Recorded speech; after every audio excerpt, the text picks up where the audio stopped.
ಜಿ5 ಇರುವಾಗ ನೀವು ನಿಮ್ಮ ನೆಚ್ಚಿನ ಶೋಗಳನ್ನ ಎಂದಿಗೂ ಮಿಸ್ ಮಾಡಿಕೊಳ್ಳುವುದಿಲ್ಲ. ಅದು ಸಂಪೂರ್ಣ ಉಚಿತವಾಗಿ. ಯಜಮಾನ್ರೆ, ನೀವೇ ಫೋನ್ ಮಾಡಿಬಿಟ್ಟಿದ್ದೀರಾ? ಯಾಕೆ ಮಾಡಪ್ಪಣ, ಮಾಡಬಾರ್ದೇನು? ಎಲ್ಲಾದರೂ ಉಂಟಾ? ಕರೆದಿದ್ರೆ ಮನೆ ತವ ನಾನೇ ಬಂದು ಹೋಗ್ತಿದ್ನಲ್ಲ. ಇರಲಿ ಮಾದಪ್ಪ, ಮಗನ ಮದುವೆ ಆದಮೇಲೆ ಕೆಲಸಗಳು ಜಾಸ್ತಿ ಇರ್ತದೆ, ಅದಕ್ಕೆ ನಾನೇ ಫೋನ್ ಮಾಡಿದೆ. ಅದು ಅಲ್ಲದೆ ಈ ರೀತಿ ಮದುವೆ ಆಗುತ್ತೆ ಅಂತ ಯಾರು ಅಂದ್ಕೊಂಡಿರ್ಲಿಲ್ವಲ್ಲ. ದೊಡ್ಡ ಮನ್ಸು ಯಜಮಾನ್ರೆ ನಿಮ್ಮದು. ಆ ದೇವ್ರು ಏನು ಅಂದ್ಕೊಂಡಿದ್ನೋ ಹಂಗೆ ಆಗೋಯ್ತು ಯಜಮಾನ್ರೆ. ಮಗ ಸೊಸೆ ಎಲ್ಲ ಅಡ್ಜಸ್ಟ್ ಆದ್ರ ಮಾದಪ್ಪಣ? ಅಡ್ಜಸ್ಟ್ ಆಗೋದಕ್ಕೆ ಇದೇನು ಹೊಸ ಸಂಬಂಧನ ಯಜಮಾನ್ರೆ? ಶಿವು ಮತ್ತು ಶಿವು ಮನೆಯವರು ನಮ್ಮನೆ ಜನ ಇದ್ದಂಗೆ. ಅವ್ರ ಮನೆ ಬೇರೆ ಅಲ್ಲ, ನಮ್ಮ ಮನೆ ಬೇರೆ ಅಲ್ಲ. ಇದೇನಿದು, ದಣಿಗಳು ಬೇರೆ ಏನೋ ಮಾಡ್ತಾರೆ ಅಂದ್ಕೊಂಡ್ರೆ ಫೋನ್ನಾಗೆ ಆ ಮಾದಪ್ಪಣ್ಣನ ತಾವು ಅಂದ ಚಂದ ಅಂತ ಬೇರೆ ಏನೋ ಮಾತಾಡ್ತಾವ್ರೆ. ನನಗೂ ಅದೇ ಅರ್ಥ ಆಯ್ತಿಲ್ಲ ಕಲಛತ್ರಿ. ಆದರೆ ಈ ನಮ್ಮ ಅಪ್ಪಯ್ಯ ಅವರೆಲ್ಲ ಒಂಥರ ನೆರಳಿದ್ದಂಗೆ ಕಲ. ಬೆಳಕು ಯಾವ ಕಡೆಗೆ ತಿರ್ಸಿದ್ರೆ ನೆರಳು ಯಾವ ಕಡೆಗೆ ಬರ್ತದೆ ಅಂತ ಜೊತೆಗೆ ನಿಂತ್ಕೊಂಡು ನೋಡೋರ್ಗಷ್ಟೇ ಗೊತ್ತಾಗೋದು. ನೋಡುಮ ಇರೋ ಏನು ಮಾಡಕ್ಕೆ ಹೊಂಟವ್ರೆ ಅಂತ ಗೊತ್ತಾಯ್ತದೆ. ಅದು ದಿಟ್ವೇ ಆನೆ. ದೊಣಗಳು ಚದುರಂಗ್ ದಾಟಾಗಿ ರಾಜನೋ ಮಂತ್ರಿನೋ ಆಯ್ತಾರೆ ಅಂದ್ಕೊಂಡಿರ್ತೀವಿ. ಆದರೆ ರಾಜ ಮಂತ್ರಿ ಜೊತೆಗೆ ಅಷ್ಟು ಸೈನ್ಯನೂ ಡಬ್ಬಿ ಒಳಗಡೆ ಹಾಕ್ಕೊಳ್ಳೋ ಚದುರಂಗ ಡಬ್ಬಿ ಆಯ್ತಾರೆ ದಣಿಗಳು ಅಂತ ಆಮ್ಯಾಕೆ ನಮಗೆಲ್ಲ ಗೊತ್ತಾಗೋದು. ಮತ್ತೆ ಮಾದಪ್ಪಣ, ಇನ್ನೇನು ಸಮಾಚಾರ? ಇವಾಗಷ್ಟೇ ಮದುವೆ ಆಗೈತೆ ಯಜಮಾನ್ರೆ. ಇನ್ನೇನಿದ್ರು ಸಮಾಚಾರ ಮುಂದಕ್ಕೆ ಗೊತ್ತಾಯ್ತದೆ.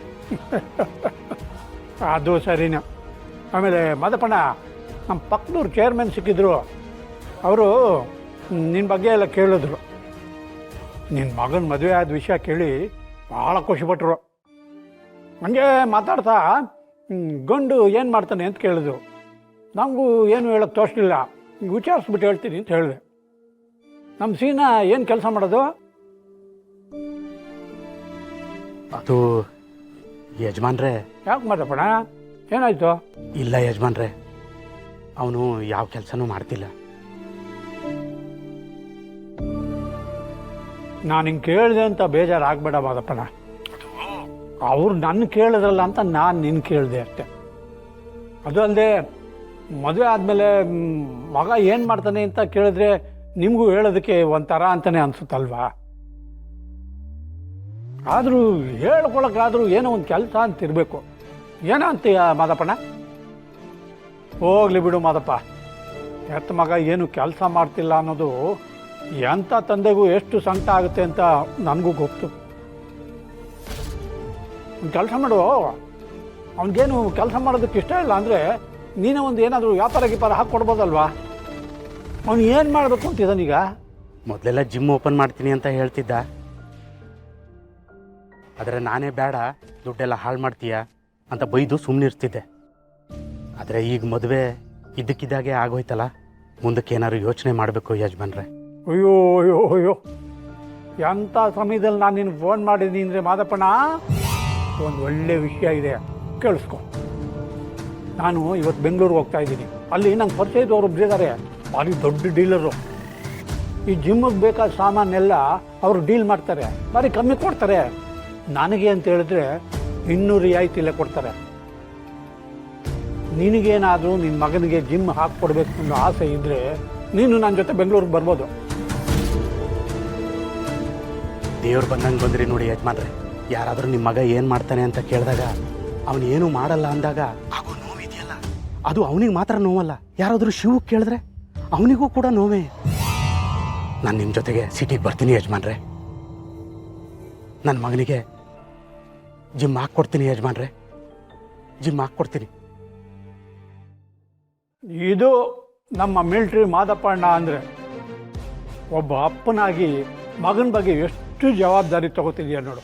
ಆದರೆ ಯಜಮಾನ್ರೆ, ಮಗ ಮತ್ತು ಸೊಸೆನ ದೇವಸ್ಥಾನಕ್ಕೆ ಕರ್ಕೊಂಡು ಹೋಗಿ ಬರೋದಿದೆ, ಅದನ್ನು ಮುಗಿಸ್ಬಿಟ್ಟು ಬರಲ್ಲ ಯಜಮಾನ್ರೆ?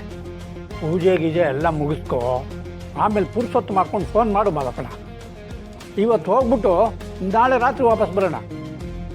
ಹಂಗೆ ಇನ್ನೊಂದು ವಿಷಯ ಮಾದಪ್ಪ, ನೀನು ನನ್ನ ಜೊತೆ ಬೆಂಗಳೂರಿಗೆ ಬರ್ತಿರೋ ವಿಷಯ ಬೇರೆ ಯಾರಿಗೂ ಗೊತ್ತಾಗಬಾರ್ದು. ಯಾಕೆಂದರೆ ನೀನು ಬೆಂಗಳೂರಿಂದ ಎಲ್ಲ ಐಟಮ್ ತಂದು ನಿನ್ನ ಮಗನಿಗೆ ಸರ್ಪ್ರೈಸ್ ಅಂತ ಕೊಟ್ಟರೆ ಎಲ್ಲರೂ ಖುಷಿಪಡ್ತಾರೆ.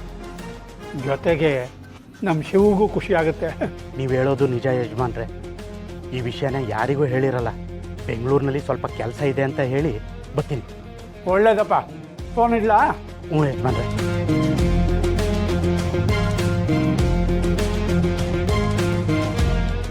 ಅಪ್ಪಯ್ಯ, ಈ ಮಾದಪ್ಪಣ್ಣನ ಬೆಂಗಳೂರಿಗೆ ಕರ್ಕೊಯ್ತಿದ್ದಿ ಅಂತ ಗೊತ್ತಾಗಲಿಲ್ಲ. ದುಡು ತಿನ್ನೋನ್ ಜಾಗದಲ್ಲಿ ಬಡದು ತಿನ್ನೋನೇ ಧೀರ ಕಣೋ. ದಣ್ಗಳೇ ಊಸಿ ಬೂಟ್ಸಳಿ ನಮ್ಗೆ ಅರ್ಥ ಆಗಲಿಲ್ಲ. ಹಳೆ ತಲೆ ತಾಟಕ್ಕಂತ ಒಳಗೆ ಹೋಗಕ್ಕಿಲ್ಲ. ನಾಳೆ ದಿವಸ ಶಿವುಗೆ 10 ಲಕ್ಷ ಸಾಲ ಕೊಟ್ಟವನು ಮನೇನ ಹರಾಜಿಗಿಡ್ತಾನೆ.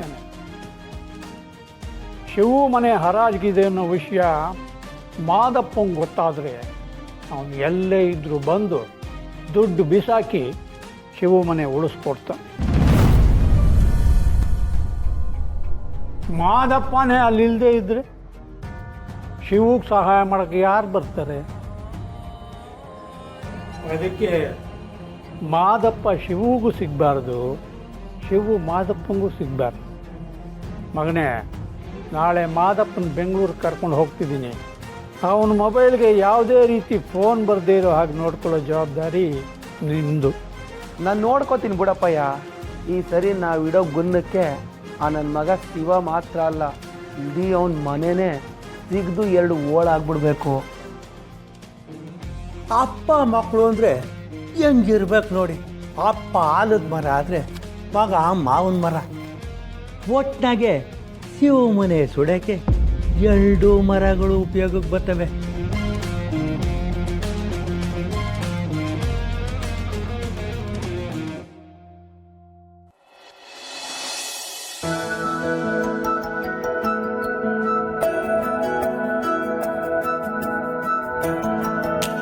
ಪ್ರಪೋಸ್ ಮಾಡೋಕ್ಕೆ ಒಳ್ಳೆ ಜಾಗ ನೋಡ್ಕೋಬೇಕಲ್ಲ.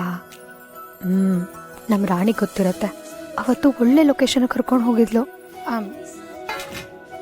ರಾಣಿ, ತಿಂಡಿಗೆ ರೆಡಿ ಮಾಡ್ತಿದ್ಯಾ? ಹೂಗಳದ್ಗೆ ಏನಾನ ಬೇಕಿತ್ತಾ? ಇಲ್ಲ ಇಲ್ಲ, ಒಂದು ಪ್ರಶ್ನೆ ಕೇಳಬೇಕಿತ್ತು.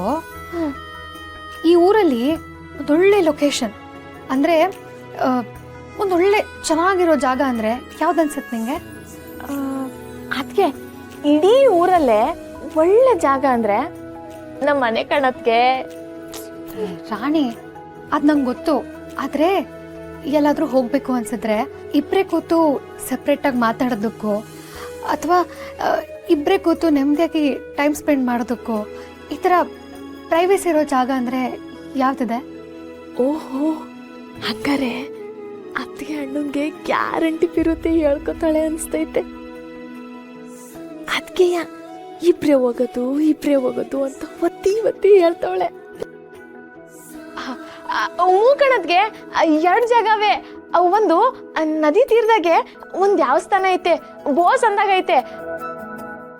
ZEE5 ಆಪ್ ಡೌನ್ಲೋಡ್ ಮಾಡಿ ಎಲ್ಲಾ ಸಂಚಿಕೆಗಳನ್ನು ಸಂಪೂರ್ಣ ಉಚಿತವಾಗಿ ನೋಡಿ.